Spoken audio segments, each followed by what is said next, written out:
जय हिंद दोस्तों। इस वीडियो में हम लोग 10वीं कक्षा के एनसीईआरटी मैथ से प्रश्नावली 8.1 के क्वेश्चन नंबर 6 को सॉल्व करने का प्रयास करते हैं। क्वेश्चन नंबर 6 है, यदि कोण ए और कोण बी न्यून कोण हो जहां cos ए बराबर cos बी, तो दिखाइए कि कोण ए बराबर कोण बी। यहाँ हमें त्रिभुज का रचना करना है जिसमें ए और बी जो कोण होना चाहिए वो न्यून कोण होना चाहिए, अर्थात 90 डिग्री से कम वाला। जैसे कि यह त्रिभुज समकोण त्रिभुज के लिए लागू होगा। जैसे कि यहाँ हम मान लेते हैं ए और बी, ये क्या होगा, ये दोनों कोण न्यून कोण हो जाएगा।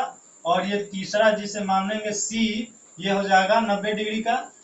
तो कोण ए और कोण बी ये दोनों क्या हुआ, न्यून कोण हो गया। न्यून कोण हो गया तो अब कह रहा है जहां cos ए बराबर cos बी, तो दिखाइए कि कोण ए बराबर कोण बी। इन दोनों का मान हमें क्या करना है, बराबर करना है। तो यहाँ देखिए, जैसे कि अगर हम cos थीटा का वैल्यू निकालते हैं ए की वजह से, जब यहाँ पर थीटा होगा तो इसके लिए लंब कौन होगा, ये सामने वाला, अर्थात BC इसका लंब हो जाएगा और इसका B हो जाएगा AB और H हो जाएगा, AB हो जाएगा इसका H और AC हो जाएगा इसका B। तो हमें किसका मान निकालना है, cos A का। तो cos A का सूत्र क्या होगा, B बटा H, तो इसका B हो जाएगा AC बटा AB। cos A बराबर AC बटा AB।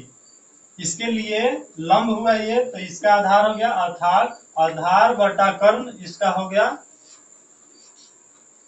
अब इसी के बराबर हमें क्या चाहिए, cos B चाहिए, cos B।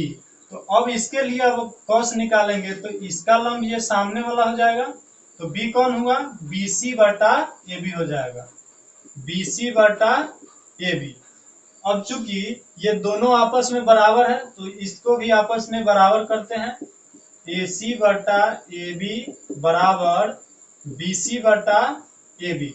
बराबर के दोनों साइड और क्या है, ये दोनों आपस में बराबर है, तो इसे हम काट सकते हैं या इसे गुना में लाएंगे तो भी कट जाएगा। तो यहाँ क्या हुआ, AC बराबर BC, अर्थात AC बराबर BC, ये दोनों भुजा क्या हुआ, आपस में बराबर हो गया। इस शर्त के अनुसार क्या हुआ, आपस में बराबर। तो जब बराबर हो गया तो इसके सामने का कोण और इसके सामने का कोण भी बराबर हो जाएगा, इसलिए लिखेंगे कोण A बराबर कोण B। प्रूफ हो गया।